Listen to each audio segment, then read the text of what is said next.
Saudara-saudari, sebentar lagi kita akan memasuki Rabu Abu. Dan ini ada surat lumayan panjang. Jadi saya baca rangkumannya saja ya, daripada kita tidur semua di sini. Surat Gembala Prapaskah Administrator Apostolik Kuskupan Sufragan Bogor tahun 2026.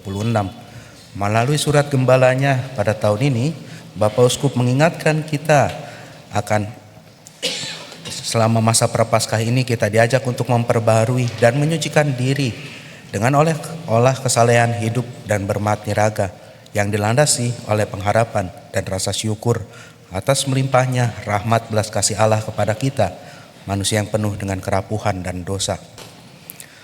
Di sini Bapak Uskup juga mengingatkan kepada kita bahwa pertobatan sejati mengundang kita untuk berani mengubah perilaku dalam keutamaan hidup Kristiani, mengasah kepekaan sosial agar tergerak untuk berbela rasa dan memperjuangkan keadilan yang hakiki, bukan yang palsu atau semu, terutama bagi saudara-saudari yang menderita, berkekurangan, atau yang benar-benar membutuhkan pertolongan keadilan dari Allah. Pada hari Minggu ini kita mendengarkan bacaan, janganlah kamu menyangka bahwa aku datang untuk meniadakan hukum Taurat atau kitab para nabi. Aku datang bukan untuk meniadakannya, melainkan untuk menggenapinya. Pesan ini mengingatkan kita bahwa pertobatan bukan sekedar ritual lahiriah, melainkan ketaatan hati yang mendalam. Yesus mengajak kita untuk melampaui formalitas hukum menuju kasih yang sejati. Masa Prapaskah adalah kesempatan untuk menghidupi hukum kasih itu dalam doa, puasa, pantang, dan amal kasih. Melalui suratnya, Bapak Uskup juga memberikan beberapa poin atau spirit yang hendaknya ada terkhusus pada masa Prapaskah pada tahun ini, di mana Kuskupan kita mengambil tema AAPP tahun ini ialah keluarga sinodal yang misioner dalam perwujudan iman. Beberapa spirit yang hendaknya ada: pertama, pelayanan kepada orang miskin dan tersingkir. Tujuan, sarana, subjek pelayanan kita dalam kehidupan ini sudah sangat jelas dan sangat dekat, yakni mereka yang membutuhkan. Membantu atau memberi pada orang miskin dan menolong yang tersingkirkan ternyata tidak hanya kebutuhan lahiriah atau jasmaniah belaka, namun perlu ada kesinambungan, pemberdayaan, dan rasa persaudaraan yang terbuka dan jujur. Disinilah sangat diperlukan permenungan dan pertobatan. Selanjutnya yakni pendidikan dan pembinaan. Pendidikan kasih cinta Katolik sangat perlu dilengkapi dengan skill, artinya suatu keterampilan nyata melalui karya amal dan teladan yang jelas. Di sini Bapak Uskup menekankan akan arti penting dari skill itu, bukan hanya soal intelektualitas semata. Selanjutnya, spirit kunjungan dan dukungan.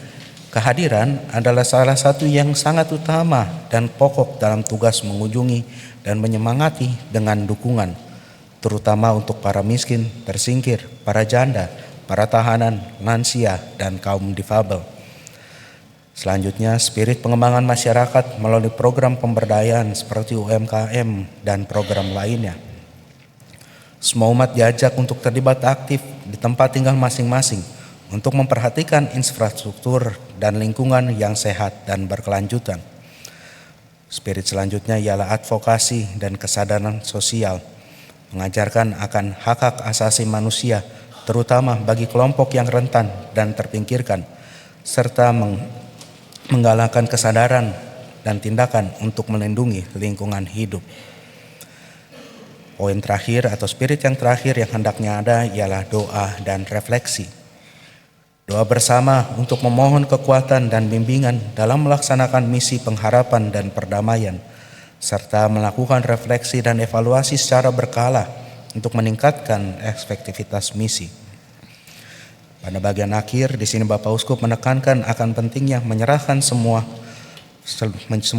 perjuangan kita, spirit pelayanan kita dengan melatih berpantang dan berpuasa serta memohon perlindungan kepada Bunda Maria. Di sini melalui suratnya Bapak Uskup juga mengajak kita untuk menjalani masa Prapaskah dengan hati yang terbuka, jujur, dan ikhlas. Semoga doa, pantang, puasa, dan derma kita sung menghadirkan pengharapan bagi dunia yang terluka dan sesat. Dengan semakin beriman, kita pun semakin bersaudara, serta semakin mampu merealisasikan kasih Kristus kepada kita semua. Kita melangkah bersama menuju Paskah, yaitu kebangkitan Kristus yang menjadi sumber kebaikan, keselamatan dan damai, serta pengharapan sejati. Selanjutnya saya akan menyampaikan peraturan mengenai puasa dan pantang tahun 2026. Ini kalau Bapak Ibu sudah baca, peraturannya cukup jelas, bahkan lebih jelas daripada tahun sebelumnya. Di sini ada 2 bagian, yakni aturan secara umum. Pertama, hari puasa tahun 2026 jatuh pada hari Rabu Abu, tanggal 18 Februari 2026, dan hari Jumat Agung, tanggal 3 April 2026. Hari Pantang jatuh pada hari Rabu Abu dan hari Jumat selama masa Prapaskah, dari tanggal 18 Februari sampai 3 April 2026. Yang dimaksud dengan berpuasa adalah makan hanya 1 kali saja dalam sehari, yakni pada hari Rabu Abu dan hari Jumat sengsara dan wafat Tuhan. Umat beriman yang wajib berpuasa adalah yang berumur antara 18 tahun sampai dengan awal tahun ke-60. Jadi yang lebih dari usia 60 sudah tidak wajib. Di paroki ini sudah banyak yang gak wajib ini. Sedangkan untuk berpantang adalah tidak makan daging atau makanan yang lainnya yang disukai pada hari Rabu dan hari Jumat selama masa Prapaskah. Namun sesuai dengan tradisi gereja, berpantang ini dapat dilakukan juga setiap hari Jumat sepanjang tahun, kecuali hari Jumat itu merupakan pesta wajib. Umat beriman yang wajib berpantang adalah yang sudah genap berumur 14 tahun.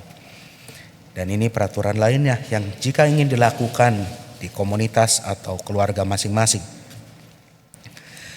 Keluarga masing-masing pribadi, keluarga dan komunitas dapat mencari bentuk mati raga, puasa dan pantang yang sesuai dengan jenjang usia dan kondisi kesehatan masing-masing. Kalau yang sakit jangan dipaksakan, daripada nanti ketika sakit puasa telepon saya perminyakan, ya jangan. Selama 40 hari dalam masa Prapaskah, secara pribadi atau secara bersama dalam keluarga atau komunitas, memilih wujud pertobatan dan silih yang lebih berdaya ubah. Setiap pribadi, keluarga atau komunitas dapat mewujudkan karya amal kasih yang nyata bagi mereka yang membutuhkan. Setiap pribadi, keluarga atau komunitas dapat melatih diri lebih tekun dalam olah rohani, antara lain melalui ketekunan membaca dan merenungkan kitab suci, mengikuti renungan APP, rekoleksi atau retret, latihan rohani, ibadat jalan salib, pengakuan dosa, meditasi dan adorasi. Salam dan hormat dan kasih Monsinyur Kristoforus Triharsono, Administrator Apostolik Keuskupan Bogor. Demikian surat cintanya dari Bapak Uskup untuk kita. Jadi semoga melalui masa Prapaskah ini, melalui masa retret agung ini, kita semakin dapat lebih mengenal diri kita, mengenal keluarga kita, dan kita dapat menjalankan spirit yang telah disampaikan tadi. Kalau tidak salah kemarin juga Romo Agus sudah mengirimkan surat ini kepada ketua-ketua lingkungan. Mohon ketua-ketua lingkungan di-share suratnya, jangan hanya dipegang sendiri, di-share kepada umat supaya umat pun bisa membaca. Tuhan memberkati.